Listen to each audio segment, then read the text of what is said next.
దేవుని వాక్యము వినుటకు, గ్రహించుటకు, అర్థం చేసుకున్నటకు, దేవుని వాక్య సంబంధమైన జ్ఞానము యందు ఆసక్తి గల వారందరికీ కూడా ప్రభు అయిన యేసుక్రీస్తు నామములో వందనములు. ఈ సమయంలో నేను తెలియజేయాలనుకునే విషయము దేవుని న్యాయస్థానంలో క్రైస్తవ్యము అనే విషయాన్ని తెలియజేయాలని ఆశపడుచున్నాను. నేటి కాల చివరి దినాలలో ప్రతి ఒక్కరూ తెలుసుకోదగిన అత్యవసరమైన సమాచారం ఇది. కనీసం కొద్దిమందికైనా ఈ సమాచారం చేరితే మంచిదని ఒక చిన్న ఆశ, ఆ ప్రయత్నం ఇది. దేవుడు న్యాయాధిపతి అనే విషయము హెబ్రీ పత్రిక 12వ అధ్యాయము 23వ వచనంలో ఈ విషయం రాయబడింది. పరలోకమందు రాయబడి ఉన్న జ్యేష్ఠుల సంగమునకును వారి మహోత్సవమునకును అందరి న్యాయాధిపతి అయిన దేవుని యొద్దకును అనే మాట. అందరి న్యాయాధిపతి దేవుడు. ఆయన యొద్దకు దేవుడు న్యాయాధిపతి అయినప్పుడు ఆయన యొద్దకు న్యాయము పొందడానికి అక్కడికే రావాలి. అంటే మన భాషలో అత్యున్నత న్యాయస్థానము అనేది దేవుని యొద్దకు వచ్చుట. దేవుని యొద్దకి దేవుడు అత్యున్నతమైన న్యాయస్థానం కలిగి ఉన్నాడు. అందరికీ న్యాయాధిపతి ఆయన. అంటే మన భాషలో మనకి అత్యున్నత న్యాయస్థానం అనేది సుప్రీంకోర్టే. ఇంకక్కడ అంటే కింది స్థాయిలో దాని యొక్క ఫలితం రాలేనప్పుడు ఇంకా ఫైనల్గా సుప్రీంకోర్టుకే వస్తారు. అక్కడ పరిష్కారం ఏదైతే అదే ఇంకా ఫైనల్. అంతకంటే ప్రాముఖ్యమైనది దేవుని యొక్క న్యాయస్థానం అనేది. కాబట్టి దేవుని న్యాయస్థానము ఒక కోర్టు ఈ యొక్క సంఘములో వివిధ రకాల తగవులు, కొట్లాట్లు, జగడాలు, అనేక రకాల కార్యాలు, మానవ శరీర సంబంధమైన ఈ ఏదైనా కానీ శరీరానుసారమైన విషయాలన్నీ కూడా ఈ న్యాయస్థానం దగ్గరికి వస్తాయి. దేవుని యొక్క న్యాయస్థానం దగ్గరికి అక్కడ పరిష్కరింపబడాలి.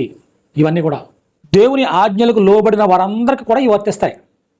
రోమపత్రిక 5వ అధ్యాయము 13వ వచనంలో ఏలయనగా ధర్మశాస్త్రము వచ్చినది కనుక పాపము లోకంలో ఉండెను, కానీ ధర్మశాస్త్రం లేనప్పుడు పాపము ఆరోపింపబడదు.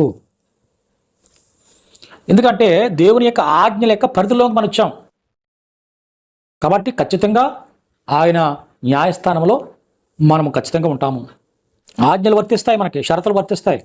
మరొకటి ఏంటంటే నమ్మి బాప్తిసం పొందిన వారందరికీ కూడా దేవుని న్యాయ విధులు అనుసరించాలనే ఆ నియమము దీన్ని బట్టే వస్తుంది, దేవుని యొక్క ఆజ్ఞలు బట్టి. అందుకే ప్రభు ఏమన్నాడంటే, నేను చెప్పిన మాటల ప్రకారంగా మీరు చేయకుండా నన్ను ప్రభుని ఎందుకు పిలుస్తున్నారు అని లోకాసువార్త 6వ అధ్యాయము 46వ వచనంలో చెప్పబడింది. ప్రభు అంటున్నాడు ఆ విధంగా. ఇందులో ఎవరు ఉంటారు? ఇప్పుడు ఆ న్యాయస్థానానికి ఎవరు వస్తారు? సాధారణంగా ఎవరు వస్తారు కోర్టుకి?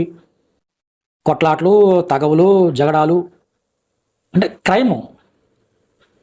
క్రైమ్ చేసిన వాళ్ళే వస్తారు కదా. నేరం చేసిన వాళ్ళు వస్తారు కోర్టుకి. మన భాషలో అయితే పాపం చేసిన వాళ్ళు వస్తారు.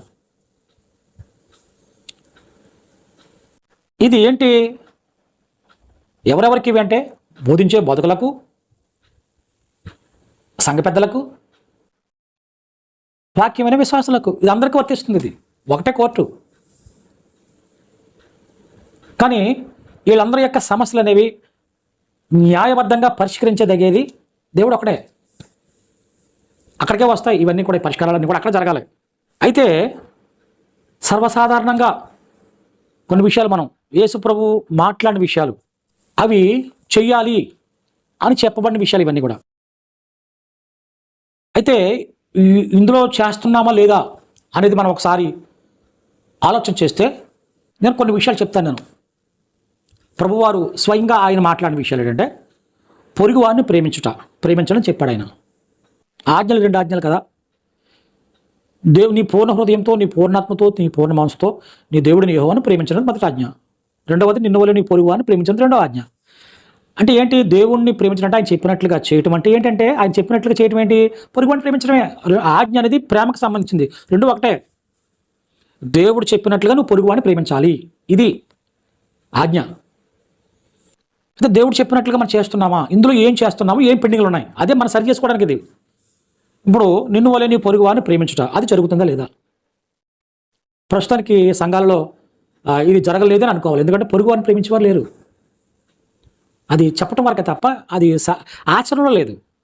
అది ప్రతి ఒక్కరు కూడా ఎవరి మనస్సాక్షికి వాళ్ళకి చెప్పుకోవాలి. ఒకరికొకరు చెప్పేది ఏం లేదు. ఇంకా కనుక నీతి కొరకు ఆకలి తప్పులు అది కూడా అంతగా పాటించేవారు ఎవరు లేరు.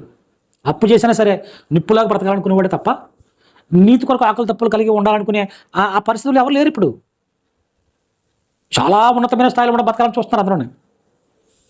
అలాగే ద్వేషించే వారికి మేలు చేయటం అన్నాడు ఆయన యేసుప్రభు. నేను రెఫరెన్స్ ఇవ్వట్లేదు ఎందుకంటే సమయం సరిపోదు. మిమ్మల్ని ద్వేషించే వారి కొరకు వారికి మేలు చేయండి. అది అమలవుతుందా? ఏమీ ఎక్కడ లేదు. తర్వాత శపించి వారిని దీవించండి. అది ఎక్కడది? అవతలోడు ఒక మాట అంటే 10 మాటలు ఇసిరేసేవాళ్లే తప్ప ఇది అమల్లో అవ్వదు ఎప్పుడు కూడా. బాధించే వారి కొరకు ప్రార్థన చేయండి. ఏమో కొంతమంది అలా చేస్తారేమో, మరి కొద్దిమంది ఉంటారు, అందరూ అలాగే ఉండరు. కానీ ఏదో కొద్దిమంది కంపల్సరీగా ఉంటారు. మరీ బొత్తుగా ఆ క్రైస్తవం లేదనకూడదు, కానీ ఉన్నారు. కానీ ఎక్కువ మంది లేరు, కొద్దిమంది అయితే ఉన్నారు. ఆ కొద్దిమందిలో మనం ఉన్నాం లేదో చూసుకోవాలి. అది దాన్ని ఇరుకు మార్గం అన్నారు. శత్రువులను ప్రేమించండి. ఇది ఎన్ని చెప్పుకున్నా చెవిటివాడు చెవిలో శంఖం వదినట్టే.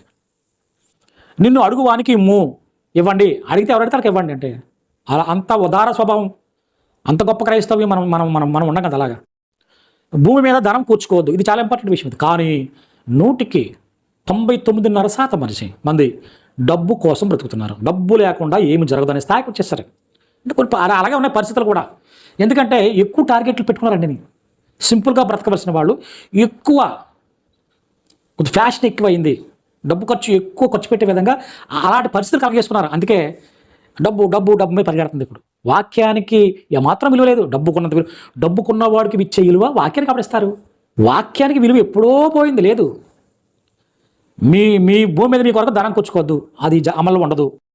దేవునికి సిరికి దాసులుగా ఉండద్దంటే సిరికే మనం దాసులుగా ఉంటాం. దేవునికి పైన ఆయన రాజ్యం నీతిని వెతకండి మొట్టమొదటిగా చెప్పాడు ఆయన. కానీ మనకు అన్నీ ఉండడానికే, తర్వాత చూద్దాం రాజ్యం సంగతి. అది ఎప్పుడో జరిగేది కదా. ముందు మనకు క్షేమం ఉన్నావు లేదా, మనకు కంఫర్టబుల్గా ఉన్నావు లేదా, మనకు అన్నీ కలిసి వచ్చినాయి లేదా, మన యొక్క స్థితిగతులు బాగున్నాయి లేదా, ఇదే మనకు కావాలి. తీర్పు తెరచుకోడి. ఇది అసలు ముందు ఇంట్లో విషయం ఏంటంటే ఎదుటివాడు గురించి, ఎదుటివాడు మంచివాడు అని చెప్పడానికి నాలుగు ఒప్పుకోదు. ఎందుకో మరి ప్రతి మనిషి అలాగ ఉంటాడు. ఇదంతా మనం సంఘంలో ఉన్న వారి గురించి మాట్లాడుకుంటున్నాం, బోధకుల గురించి, మన సంఘ పెద్దల గురించి, ఆ యొక్క విశ్వాసుల గురించి, ఈ కేటగిరీలో ఉన్న వాళ్ళ గురించి, మన సంఘం గురించి మాట్లాడుకుంటున్నాం. అందుకే క్రైస్తవం అని పెట్టాము దీనికి. ఇది క్రైస్తవ్యము. తీర్పు వెంటనే ఎదుటివాడు మంచివాడు అని చెప్తే ఎక్కడో ఎగో దెబ్బతింటది. ఏమన్నా అవతల వాళ్ళు బాయ్ అంత మంచివాడు అని చెప్పలేము. ఎందుకో చెప్పలేము. ఇది చాలామంది చేయలేదు ఈ పని. ఎదుటి వాళ్ళ గురించి మంచిగా చెప్పే ఆ స్వభావం రాదు. వెంటనే అవతల వారి గురించి అడక్కమంది చెప్పేస్తారు, 10 మాటలు వేసి వాళ్ళు ఎలాగండి, వాళ్ళు అలాగండి, వాళ్ళు ఎలాగండి. మీకేం తెలిసిన వాళ్ళ గురించి ఏంటండి అని తేలిగ్గా చులకనగా మాట్లాడేసే స్వభావం వెంటనే. అలాగే ఇరుకు ద్వారంలో ప్రవేశించి దీనికి అసలు ఇరుకు ద్వారం అంటే తెలియ చాలా మందికి అసలు ఇరుకు ద్వారం అనేది ఉందా అనుకునే వారు కూడా ఉన్నారు. కాబట్టి ఇది కూడా అంతే. తర్వాత పాముల వలె వివేకులై పావుల వల్ల కపటం లేని వారే ఉండండి అన్నాడు. దాని గురించి అర్థాలు తెలివి చాలా మందికి. దాన్ని తగ్గించుకున్నట అసలు ఎక్కడ తగ్గించుకోవడానికి లేదు. అక్కడ అంతా పైనే అళిదా, దానికంటే మన పైన, దానికంటే పైన అంతే తప్ప ఎక్కడ తగ్గించుకునే పరిస్థితి ఉండదు. సహోదరుని హృదయపూర్వకంగా క్షమించాలి. అసలు ఈ టాపిక్ అనేది ఉండదు. గొడవ పడకుండా చాలు, ప్రేమించకపోయినా పర్లేదు. ఆ స్థాయిలో అంత పీక్స్కి వచ్చేస్తుంది ఇప్పుడు సంఘాల యొక్క పరిస్థితి. ఎందుకంటే ఇంట్లోనే గొడవలు, తల్లిదండ్రుల మీద తిరగబడే పిల్లలు. ఇది క్రైస్తవుల గురించి మాట్లాడుకుంటున్నాం మనం. దేవుని సేవకులు కొంతమంది భక్తిగా ఉంటారు, పిల్లలు చూస్తే ఈ లోకంలో తిరుగుతుంటారు. కాబట్టి ఇలాంటివి చాలా ఉన్నాయి. అన్నదమ్ముల్లో గొడవలు, అక్కచెల్లెల్లో గొడవలు, సహోదరుల గొడవలు, సంఘాల్లో గొడవలు, 2 పార్టీలు, 2 గ్రూపులు, అంతానే. ఇంకలాగా నీకు అలా ఉంటారు. సహోదరుని హృదయపూర్వకంగా అలాగే ప్రేమిస్తావు. అప్పుడు మానవులు కల్పించిన పద్ధతులు ఇంకా ఇందులో నంబర్ 1 స్థానంలో ఉంటారు క్రైస్తవులు. ఆచారాలు చేయడంలో కానీ, మనుషులు కల్పించిన పద్ధతుల్లో కానీ ప్రతి ఒక్కరు కూడా ఆచారాలు. ఇప్పుడు ప్రభువు చెప్పండి, మళ్ళీ పైగా ఏమంటారంటే బైబిల్లో చెప్పబడిందండి. అలాగా బైబిల్ రాయబడదు కదండి. బైబిల్లో రాయబడలేదు అంటే అర్థం ఏంటి తెలుసా? దాని అవసరం లేదని అర్థం. బైబిల్లో రాయబడలేదు కదా అని చెప్పేసి నువ్వు చేసావనుకో, నీ అంత ఫూలిష్ మరి ఒకటి ఉన్నాడు. ఇంకా అది తెలుగు తక్కువ వాళ్ళు మాట్లాడే మాట. అది బైబిల్లో రాయలేదని అర్థం ఏంటంటే అది అవసరం లేదు. నీకెందుకు వెళ్ళి ఇంకా నీకు అవసరం లేదు. అది నీకు రక్షణకు సంబంధించిన అంత మ్యాటర్ ఉంది. నీ బుద్ధి మేరడానికి అంత మ్యాటర్ ఉంది. నీకు కావాల్సిన మ్యాటర్ ఉంది అక్కడ. కాబట్టి తామే నీతిమంతులు అనుకుని ఇతరులను తృణీకరించే విధానం ఇది ఎక్కువ మంది ఉంటుంది. మేము గొప్పవాళ్ళం, మేము ప్రార్థనా పరులము, మేము డబ్బున్న వాళ్ళము, మేమే పాటలు పాడతాము, మేమే వాక్యం చదువుతాం, మేము అనే ఒక ఆధిపత్యం, ఇతరులను చీపుగా చూడటం, ఇది ఒకటి. తర్వాత మనుషులు ఎదుట నీతిమంతులు నీతిక్రియలు కనబడకుండా చూసుకోమన్నాడు. ధర్మం చేసేటప్పుడు కానీ, ప్రార్థన చేసేటప్పుడు కానీ, ఉపవాసం చేసేటప్పుడు కానీ ప్రజలకు కనిపించేటట్లు ఏం చేయట్లేదు అన్నాడు ఆయన. మనుషులు అపరాధం క్షమించమన్నాడు. అవి క్షమిస్తే మీరు క్షమిపడతారని చెప్పేసి అని చెప్పాడు ఆయన ఖచ్చితంగా. ఇవి కోడ్స్, ఇవి నువ్వు చేస్తేనే చేయబడుతుంది. అది ఇక్కడ దీనికి పద్ధతే. గొప్పవాడు పరిచారకుడిగా ఉండాలి, ముఖ్యుడు దాసుడిగా ఉండాలి. పరిచారకుడిగా ఉండేవాళ్ళు లేడు, దాసుడిగా ఉండేవాళ్ళు లేడు. అంతా ఎవరు కింద చేయరు, అందరూ పలకిలో కూర్చోలాపుకున్న వాళ్ళే, మోసేవారు ఎవరు ఉండరు. నేటి కాలపు సంఘాలు అలాగే ఉన్నాయి, విశ్వాసాలు అలాగే ఉన్నారు. గొప్పవాడు అలా ఉండాలని కోరుకున్నప్పుడు అలా కోరుకునే వారు లేరు. బాధకులుగా పిలువబడద్దన్నాడు, తండ్రి అని పిలువబడద్దన్నాడు. ఎక్కువ మంది బాధకులుగా పిలువబడేవారు, అలాగే ఫాదర్స్ అని పిలువబడేవారు ఎంతమంది ఉన్నారు. కాబట్టి ప్రభువు చెప్పే బాధలో మనం ఎంతవరకు మనం ఉన్నాము. ఇదంతా ఏమవుతుందంటే దోషం అవుతుంది. ఇదంతా వస్తుంది, ఆయన కోర్టులోకి వస్తున్నాయి ఇవన్నీ కూడా. అది విషయం, ఆ కోర్టులోకి వస్తున్నాయి ఇవన్నీ.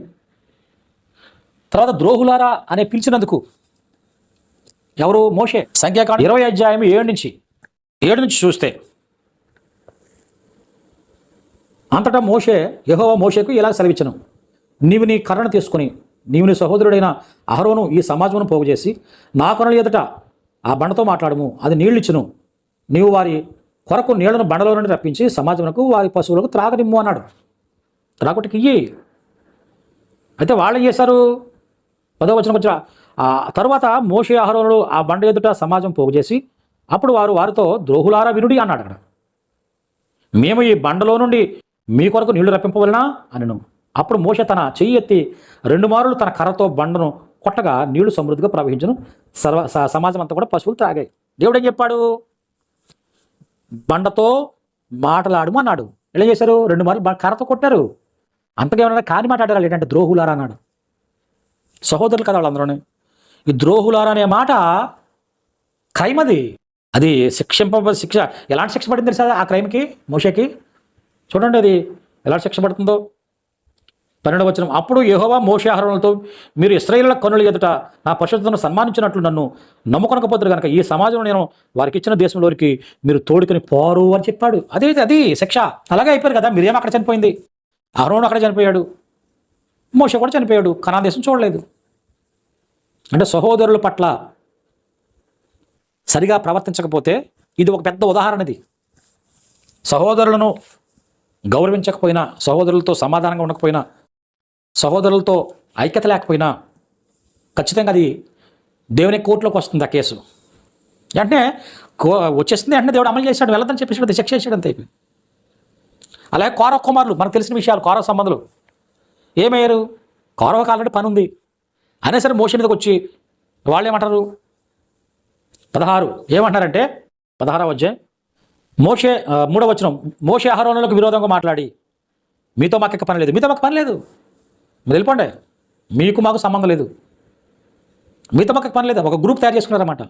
ఎవరు? కౌరవు కొంతమంది వాళ్ళు గ్రూప్ తయారు చేసుకుని మీతో పని లేదు. ఇంకా ఈ సర్వ సమాజంలో ప్రతివాడు పరిశుద్ధుడే, యెహోవా వారి మధ్యన ఉన్నాడు, యెహోవా సంఘం మీద మిమ్మల్ని మీరు ఎలా హెచ్చించుకొనిచున్నారనగా మోషే ఆ మాట విని సాగిలి పడ్డాడు, ప్రార్థన చేశాడు దేవునికి. అయితే వాళ్ళకు ఉండేది ఏంటి? వాళ్ళకు ఉండేది ఏంటంటే 10వ వచనంలో ఆయన నిన్నును నీతో లేవీలైన నీ గోత్రపు వారిని అందరినీ చేర్చుకున్నాడు కదా, అయితే మీరు యాజకత్వాన్ని కూడా కోరుచున్నారు. దేవుడిచ్చే విశ్వాస పరిమాణం కదా. మోసకిచ్చే పని వేరు మోసే చేస్తున్నాడు. కౌరవకు సంబంధాలకి కౌరవులకు ఇచ్చిన పని, కౌరవ కుటుంబాలకు కౌరవ పనులు ఉన్నాయి. అయినా సరే అధికారం కావాలి. అధికారం, ఈ అధికారం కోసం సంఘాలు ముక్కలైపోతున్నాయి, కోర్టులు పాలైపోతున్నారు చాలామంది. దేవుని న్యాయస్థానం ఒకటి ఉందని చెప్పేసి అర్థం కావట్లేదు ఎవరికని. ఆయన చేతిలో పట్టడం భయంకరం అని చెప్పేసి అర్థం కావట్లేదు. ఏమైంది? కౌరవ కుటుంబ సంబంధాలందరూ కూడా భూమి నెరవేర్చింది, భూకంపం వచ్చింది, వాళ్ళు సజీవులు కానీ మింగేసిందంటే వాళ్ళని, చనిపోయారు అందరూ కూడా. దేవుడు ఎలాంటి తీర్పు తెచ్చాడు అక్కడ? ఎలాంటి శిక్ష వేశాడు? అది క్రైమ్. అది సహోదరును ద్వేషించడం క్రైము. అది దేవుని యొక్క న్యాయస్థానంలో అది ఒక పెద్ద ప్రత్యేకమైన శిక్షణ అందదగిన నేరం అది. ఆ విషయాలు గమనించాలి మనం. ఇందులో ఇంకో విషయం ఏంటంటే యెషయా గ్రంథం 59:15లో ఏం రాయబడిందంటే 59వ అధ్యాయము 15వ వచనము, సత్యము లేకపోయెను, చెడుతనము విసరించేవాడు దోచపడుచున్నాడు, న్యాయము జరగకపోవట యెహోవా చూచెను, అది ఆయన దృష్టికి ప్రతికూలము ఆయను. న్యాయము మనుషుల్లో లేకపోవడం వల్ల, క్రైస్తవులు లేకపోవడం వల్ల అది దేవునికి ప్రతికూలం అవుతుంది, అనుకూలం కాదు. అది ఎప్పటికీ అనుకూలం కాదు. కాబట్టి ఆ విషయాలు చాలా జాగ్రత్తగా ఆలోచించాలి. సామెత గ్రంథంలో ఒక మాట చెప్పబడింది, 14వ అధ్యాయం 12వ వచనంలో, ఒకని ఎదుట సరైనదిగా కనబరు మార్గం కలదు, అయితే తుదకు అది మరణమునకు తీసుకుపోతుంది. ప్రతి ఒక్కరు అలా అనుకుంటారు, నేను చేసిన ప్రతిదీ కూడా న్యాయం అనుకుంటాడు మనిషి. అది పొరపాటు చేసినా సరే తను సమర్థించేసుకుంటాడు. దేవుడు చూస్తున్నాడు, మనము ఆ తప్పిదములను కూడా దేవుని యొక్క న్యాయస్థానంలోకి వస్తాయేమో, న్యాయస్థానం పరిధిలోకి వస్తాయేమో, దానికి మనం సమాధానం చెప్పుకోలేమో అనే ఆ ఆలోచన ఇప్పుడు ఎవరికి లేదు, ఆ భయం లేదు ఎవరికి కూడా. ఇదే విషయం ఇంకా బాగా చెప్పబడింది ఏంటంటే 16వ అధ్యాయము 25వ వచనంలో, ఒకరి మార్గము వారి దృష్టికి యథార్థంగా ఉంటుందంట. యథార్థంగా అనుకుంటాడంట అది ప్రతి మనిషి కూడా. ఆయనను తొతక అది మరణానికి వెళ్ళిపోతుంది. మనం అనుకున్నది యథార్థంగా అనుకుంటే అది మనల్ని మరణానికి తీసుకుపోతుంది. ప్రతి మనిషి అక్కడ పొరపడుతున్నాడు. నేను చేసే దాంట్లో న్యాయం ఉంది, కానీ అది మరణానికి వెళ్ళిపోతుంది. అది అలా కనిపిస్తుంది నీకు. ఎందుకంటే ఆ స్థాయి మనిషి అంతే, అలా అనుకుని ఆనందపడిపోతాడంతే, ముందుకు వెళ్ళిపోతాడు మనిషి. అలా బ్రతికేస్తున్నాడు, నేను చేసిన పొరపాటు ఏం కాదు అని తను సమర్థించుకుంటూ వెళ్ళిపోతున్నాడు అంతే అతనికి. 5వ వచనంలో 16వ అధ్యాయం సామెత గ్రంథము, గర్వ హృదయులందరూ యెహోవాకు హేయులు, నిశ్చయముగా వారు శిక్షనందుదురు అంటున్నాడు. గర్వము ఎప్పుడు వస్తుంది? గర్వం చెప్పండి మనిషికి. ఏదైనా కొంచెం స్థాయి కలిగినప్పుడు, కొంచెం ఆర్థికంగా బలపడినప్పుడు, ఒక మంచి ఇల్లు కొనుక్కున్నప్పుడు, మంచి ఉద్యోగం వచ్చినప్పుడు, కొంచెం ఇతరుల కంటే కొంచెం ఎక్కువ స్థాయిలో ఉన్నప్పుడు ఆటోమేటిక్ గర్వం వచ్చేస్తుంది మనిషికి. ఇదంతా సంఘాల్లో జరిగే విషయాలు ఇవన్నీ కూడా మనం మాట్లాడుకునే కూడా. ఇది క్రైమ్ అంటున్నాడు. శిక్ష పడేటట్లుగా ఉంటే క్రైము. గర్వ హృదయాలు, గర్వం అనేది మంచిది కాదంటున్నాడు. అది అందుకని నేరం మోపొద్దు అన్నాడు వాళ్ళ మీద కూడా. నేరం మోపబడుతుంది, మీకు నేరం మోపొద్దు అని చెప్పేసి ఖచ్చితంగా చెప్తున్నాడు. నిందారహితులుగా ఉండాలంటున్నాడు, నిందారహితులుగా ఉండాలి. కాబట్టి ఇక్కడ ప్రాముఖ్యమైన విషయం ఏంటంటే న్యాయంగా నడుచుకున్నట. ఏమడుగుతున్నాడు మనలను? మీకా గ్రంథంలో 6వ అధ్యాయం 8వ వచనంలో, మనుషుడా ఏది ఉత్తమమో అది నీకు తెలియజేయబడింది, న్యాయముగా నడుచుకున్నటయు, కనికరమును ప్రేమించుటయు, దీన మనసు కలిగి ఉంటయు, నీ దేవుని ఎదుట ప్రవర్తించుటయు. ఇంతే కదా యెహోవాను అడుగుతున్నాడు. ఇందులో నువ్వు ఏ కేటగిరీలో నేను ఏ కేటగిరీలో ఉన్నామని చూసుకోవాలి, చెక్ చేసుకోవాలి మనం. ఎందుకంటే ఇది మనం ఉండే కాలము చివరి దినాల్లో ఉన్నాం మనం. ఇది మనకు చాలా అవసరం, చాలా దగ్గరలో ఉన్నాము. ఇప్పుడు దీన్ని మనం కేసులు కొట్టేసుకోకపోతే ఖచ్చితంగా ఉంటాయి. ఎలాగా కేసులు కొట్టేసుకోవాలి. మనము దేవుని సన్నిధిలో ఈ కేసులన్నీ కూడా కొట్టేసుకోవాలి. సహోదరుల మీద సహోదరులకు ఏమైనా ఉన్నా, లేకపోతే విశ్వాసులకు ఆ యొక్క నడిపించే నాయకులకు ఏదైనా తగవలున్నా, అది దేవుని సేవకులకు విశ్వాసులకు ఏదైనా ఉన్నా, అంటే సహోదరులకైనా ఏమైనా, అంటే ఎవరికి సంఘాలలో ఎవరెవరికి ఓ సంఘానికి ఇంకో సంఘానికి తగులున్నా, కాబట్టి భార్య భర్తలకు తగులున్నా, పిల్లలకు తల్లిదండ్రులకు తగులున్నా, ఇదంతా కూడా ఇప్పుడే రాజీ పడాలి, సమాధానం రావాలి. యేసుక్రీస్తు రాకముందు జరగాలి. ఇది ఇలా జరగకపోతే ఇది క్రైమ్గా ఉండిపోతుంది. ఆయన కోర్టులో తప్పకుండా అది శిక్షణ దగ్గర నేరంగా ఉంటుంది, క్రైమ్ అవుతుంది. కాబట్టి ఈ విషయం మనకి చాలా బాగా అర్థం కావాలి. ఎందుకంటే దేవుడు న్యాయం ప్రేమిస్తాడు. ఆయన 37వ కీర్తన, ఇంక దేన్ని ప్రేమించడం? మనకు డబ్బు గురించి కానీ, మన హోదా గురించి కానీ ఏది పట్టించుకోవడం, దాన్ని అసలు లెక్క చేయడం వాటిని. అవేమి రక్షణ ఇవ్వలేవు. కాబట్టి 37వ కీర్తన 28వ వచనంలో, యాలగనగా యెహోవా న్యాయమును ప్రేమించేవాడు అనే మాట. ఆయన అన్యాయాన్ని ప్రేమించాడు. ఆయన అన్యాయాన్ని ద్వేషిస్తాడు, అక్రమాన్ని ద్వేషిస్తాడు. గొడవలు, తగువులు ఇవి సమాధానమే దేవుడికి కర్త, కానీ అల్లరికి కర్త కాదు. ఈ విషయాలు చాలా జాగ్రత్తగా ఉండాలి. ఎందుకంటే యెహోవా కనులు ప్రతి స్థలం మీద ఉంటాయి అని చూస్తున్నాడు, పని చేస్తున్నాడు. ఆయన మంచివన్నీ చెడ్డమని కూడా చూస్తాయంటే అవన్నీ ఇక్కడ. కాబట్టి ఈ విషయాల్లో చాలా జాగ్రత్తగా ఉండవలసిన అవసరం ఉంది. యాకోబు పత్రికలో మంచి విషయాలు చెప్పాడు సహోదరుల విషయంలో. ఎందుకంటే మనకి ఇది చాలా హెచ్చరిక, ఇది మనకు అవసరమైన హెచ్చరికలు. ఇవి సరిగా దాన్ని మనం నిర్వర్తించలేకపోతే తప్పగా అది క్రైమ్లోకి వెళ్ళిపోతాం మనం. దేవుని చేతులు పట్టడం చాలా భయంకరం. అందుకే ఇప్పుడే సమాధాన పడి రాజీపడి, ఎందుకంటే మేము రాజీ పడిపోతానంటే దేవుడు కూడా ఏం చేయలేడు. ఓకే, మంచి పని చేశారనుకుంటాడు దేవుడు. కేసు అప్పుడే కొట్టేయబడుతుంది. మేమే రాజీ పడిపోయి ఉండండి అలాంటి కేసులను కూడా వేస్తారు. ఏ సెక్షన్లో పని చేయవు అక్కడ. ఇంకా మేమే సమాధానం పడిపోయామండి, మేమే రాజీ పడిపోయాం అనుకుంటే ఆ జడ్జి గారు కేసు కొట్టేస్తాడు. లేదు చూద్దాం, ఎంతవరకైనా వెళ్దాం, లాగి పెడదాం, చివరిదాకా వెళ్తాం అనుకుంటే ఖచ్చితంగా దానికి తగిన శిక్ష ఉంటుంది. అది ప్రతి ఒక్కరూ గమనించవలసిన విషయం ఇది. ఇప్పుడే సమాధానం పడడానికి ప్రయత్నం చేయండి. ఇప్పుడు రాజీ పడిపోతే కేసు కొట్టే పడుతుంది. లేదంటే అది క్రీస్తు వచ్చే వరకు కూడా న్యాయపీఠంకి వెళ్ళాలి, ఒకరోజు ఏదో ఒక రోజు.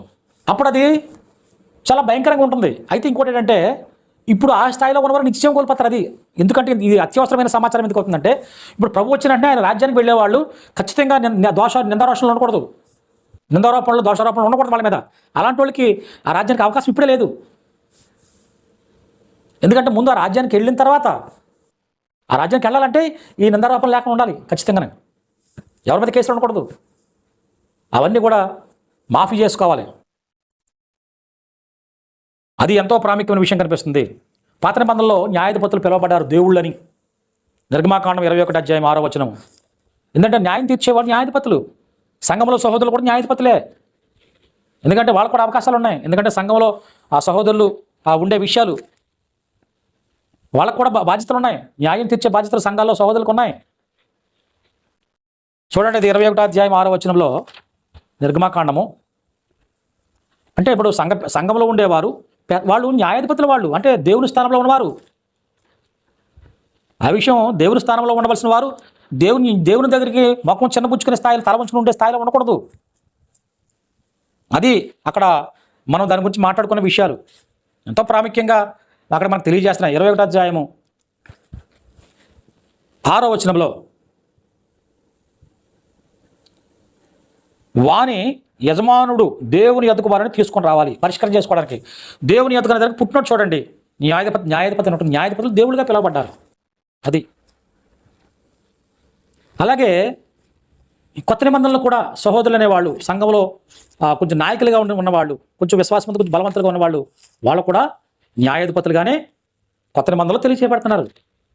చూడండి, ఆ విషయం చూద్దాం.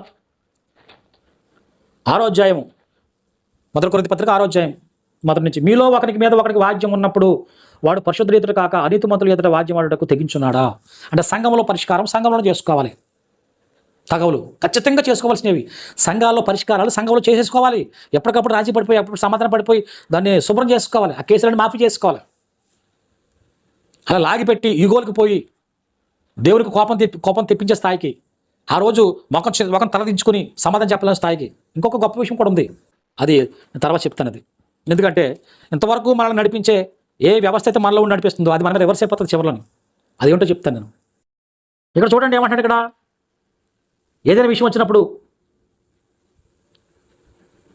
4వ కాబట్టి ఈ జీవన సంబంధమైన వ్యాజ్యములు మీకు కలిగిన ఎడల వాటిని తీర్చుటకు సంఘంలో తృణీకరింపు వాడిని కూర్చొని పెడతారా. మీకు సిగ్గు రావాలని చెప్తున్నాను. తన సహోదరుల మధ్యను వాద్యము తీర్చగల బుద్ధిమంతుడు మీలో ఒకడైనా లేడా? నలుగురిని సమాధానం చేసే బుద్ధిమంతుడు ఒకడు కూడా లేడా? అందరూ క్రైమ్లో ఉన్నారా? అందరూ దోషభరితులేనా అని చెప్తున్నాడు అక్కడ ఆ విషయాలు. కాబట్టి ఆ విషయాన్ని బట్టి మనం చాలా జాగ్రత్తగా ఉండాలి, చాలా జాగ్రత్తగా ఉండాలి. యాకోబు పత్రిక మరి ఎంతగా దాని గురించి ఆ పత్రిక మనకు బోధిస్తుందో చూద్దాం. 4వ సహోదరులారా, ఒకరికి విరోధముగా ఒకడు మాట్లాడుకుడి. తన సహోదరుని విరోధంగా మాట్లాడి తన సహోదరుని తీర్పు తీర్చేవాడు ధర్మశాస్త్రములకు వ్యతిరేకంగా మాట్లాడి ధర్మశాస్త్రముకు తీర్పు తీర్చున్నాడు. నీవు ధర్మశాస్త్రముకు తీర్పు తీర్చిన ఎడల ధర్మశాస్త్రం నెరవేర్చేవాడు కాక న్యాయం విధించేవాడు అయితేవి. ఒక్కడే ధర్మశాస్త్రమును విధించి నియమించి న్యాయం విధించేవాడు ఆయన రక్షించుటకును నశింపజేయడం శక్తిమంతుడైనాడు. పరునకు తీర్పు నీవెవడవు? నీ సహోదరుని తిరస్కరించడానికి నీకేంటి అధికారం ఉంది? అది క్రైమ్ అని తెలియదు నీకు. ఎందుకంటే ప్రతి మనిషి చదువుకున్నాం కదా మనం, తను ఏం చేసినా తన దృష్టికి అది న్యాయంగా కనపడుతుంది అంటది. అందుకే సమస్యను పరిష్కరించుకోలేకపోతున్నాడు. అలా పెండింగ్ పెట్టుకుంటున్నాడు కేసులన్నీ కూడా. ప్రతి మనిషిలో ఇవి లోపాలని ఉంటున్నాయి. ఇవి శిక్షకు గురే పరిస్థితులు. వీటి వల్ల సంఘాల్లో వ్యతిరేకతలు వస్తాయి. నేను ఆధిపత్యాలు, నా మాట నెగ్గాలి, ఏది చేసినా నేనే చేయాలి అనే ఇలాంటివన్నీ కూడా ప్రభువు అంటే అందరి న్యాయపతి దేవుని యొద్దకు నిన్ను పతనమైపోయేటట్లుగా చేసే పరిస్థితులు ఇవే. అందరూ నేనైనా ఇంకోళ్ళైనా అందరికీ వర్తిస్తుంది. షరతులు వర్తిస్తాయి అందరికీ కూడా. ఇందులో మినహాయింపు ఎవరు కాదు. తర్వాత యేసుప్రభు ఏమంటాడంటే తండ్రి ఆకర్షించి నా ఎద్దుకు పంపి వాళ్ళందరూ కూడా దగ్గరికి వస్తారు, నా ఎద్దుకు వచ్చి నేను ఎంత మాత్రం త్రోసివేయను అంటాడు ఆయన. యోహాను సువార్త 6:38 వచనంలో తండ్రి నాకు అనుగ్రహించిన వారందరూ నా ఎద్దుకు వత్తురు, నా ఎద్దుకు వచ్చేవారిని నేను ఎంత మాత్రమును బయటకు తోసివేయను అంటున్నాడు. నా ఎద్దుకు వచ్చేవారిని ఎంత త్రోసివేయను. అలా ఎలాంటి వారైనా సరే అందరూ గొప్పవాళ్ళే రారు కదా ఆయన దగ్గరికి. ఇప్పుడు చాలామంది ఏం చేస్తారంటే గోధుమలు గురుగులు రెండూ ఉంటాయని చెప్పాడు. తన ఇంట్లో గురుగులు ఉంటాయి, ఆ ఇంట్లో గురుగులు భార్య కావచ్చు, భర్త కావచ్చు, పిల్లలు కావచ్చు, నువ్వు పీకేస్తావా? అవి గురుగులే. కానీ ఎదుటివారి విషయంలో అయితే నువ్వు టక్మని నీ యొక్క అభిప్రాయం చెప్పేస్తావు, తీసేద్దాం పక్కకి, వెంటనే లాగేద్దాం కూడా గురుగుల్ని. కానీ ప్రభు ఏం చెప్పాడు? సమానంగా పెంచండి, ఆ సమయం వచ్చినప్పుడు ఆ తీసేవాడు తీస్తాడు, తీసే బాధ్యత నీది కాదు అంటున్నాడు ఆయన. నువ్వు పెంచే బాధ్యతే గురుగులైనా అయినా సరే. అందుకే పౌలు ఏమన్నాడంటే మెషి చేతనే కానీ సత్యం చేతనే క్రీస్తు ప్రకటింపబడుతున్నాడు. ఎవరు చేసుకోనిలే, వాళ్ళు ఏం చెప్తే చెప్పుకొని క్రీస్తుని ప్రకటిస్తున్నారు కదా, దానికి నేను సంతోషిస్తున్నాను. అంతే తప్ప వాళ్ళు వేసేద్దాం, వాళ్ళని పతనం చేసేద్దాం, వాళ్ళని వెలివేసేద్దాం అని ఎప్పుడు కూడా అలాంటి పౌలు అలాంటి ప్రభు కూడా అలాంటి చెప్పలేదు. కాబట్టి ఈ విషయాలు చాలా జాగ్రత్తగా ఆలోచించుకోవాలి. ఎందుకంటే ఒకరి మీద ఒకరికి వాద్యం అనేది మంచిది కాదు, అది పరిష్కారం దిశగా వెళ్ళిపోవాలి. దేవుడే అంటున్నాడు, రండి మన వివాదాలు పరిష్కరించుకుందాం అంటున్నాడు. యెషయా గ్రంథం 1:18 వచనంలో ఎలా ఉన్నారు వాళ్ళు? ఆజ్యం అంతా ఎలా ఉన్నారు వాళ్ళు? తిరగబట్టి వారు ఉన్నారు. కానీ దేవుడు ఏమంటున్నాడు? రండి కూర్చోండి మన వివాదాలు పరిష్కరించుకుందాం అంటున్నాడు ఆయన. దేవుడే పిలుస్తున్నాడు, రండి పరిష్కరించుకొని చెప్తున్నాడు ఆయన. కాబట్టి దేవుడు ఒక్కొక్కరికి విభజించిన విశ్వాస పరిమాణం బట్టి పనిచేస్తాడు మనిషి. ఎక్కువ విశ్వాసం ఉన్నవాడు ఎక్కువ మాట్లాడతాడు, తక్కువ విశ్వాసం ఉన్నవాడు తక్కువ మాట్లాడతాడు, అంతే తేడా. కానీ ఎక్కువ విశ్వాసం ఉన్నవాడు తక్కువ విశ్వాసం ఉన్నవాడిని, తక్కువ విశ్వాసం ఉన్నవాడు ఎక్కువ విశ్వాసంలోని అది తృణీకరించకూడదు, అది నేరం అవుతుంది.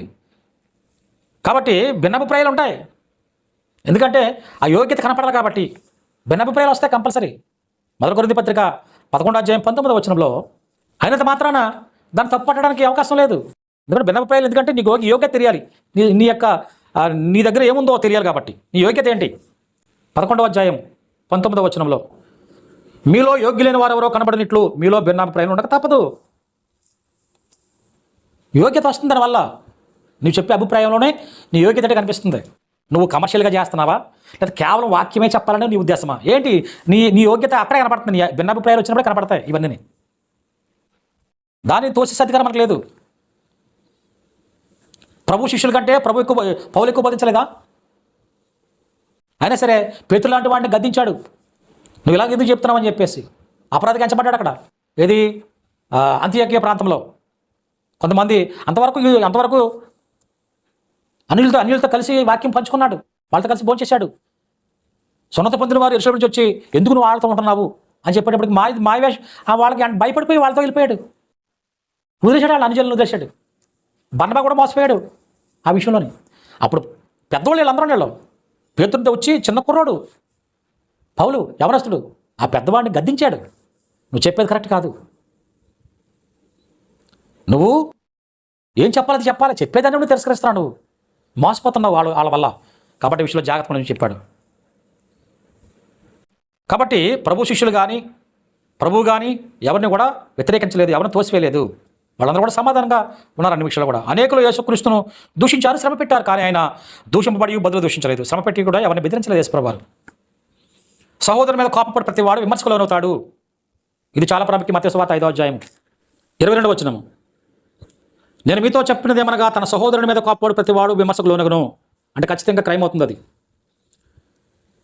తన సహోదరుని చూచి వ్యర్థుడు అని చెప్పేవాడు మహాసభకు లోనవుతాడు, ద్రోహి అని చెప్పేవాడు నరకాగ్నికి లోనవుతాడు. కావున నీవు బలిపీఠం వద్ద అర్పణము అర్పించుండగా నీ మీద నీ సహోదరునికి విరోధం ఏదైనా ఉన్నా అక్కడ నీకు జ్ఞాపకం వస్తే వెంటనే అక్కడ బలిపీఠం ఎదుటి నీ అర్పణ విడిచిపెట్టి అక్కడ పక్కన పెడేసి మొదట వెళ్ళిన సహోదరుడు సమాధాన పడము, ఆ తర్వాత వచ్చి నీ అర్పణ అర్పించము, లేదంటే అది నీ క్రైమ్ అయిపోతుంది. నువ్వు సమాధాన పడకుండా నేను దేవుని సేవ చేస్తాను అనుకుంటే అది అవ్వదు, అది దానివల్ల జరగదు. కాబట్టి మీరు ఒకరినొకడు ఖర్చుకొని భక్షిస్తే, అది గలతీ పత్రిక 5:15 చెప్పన్నట్లుగా ఒకరిని బట్టి ఒకటి పాడైపోతారు.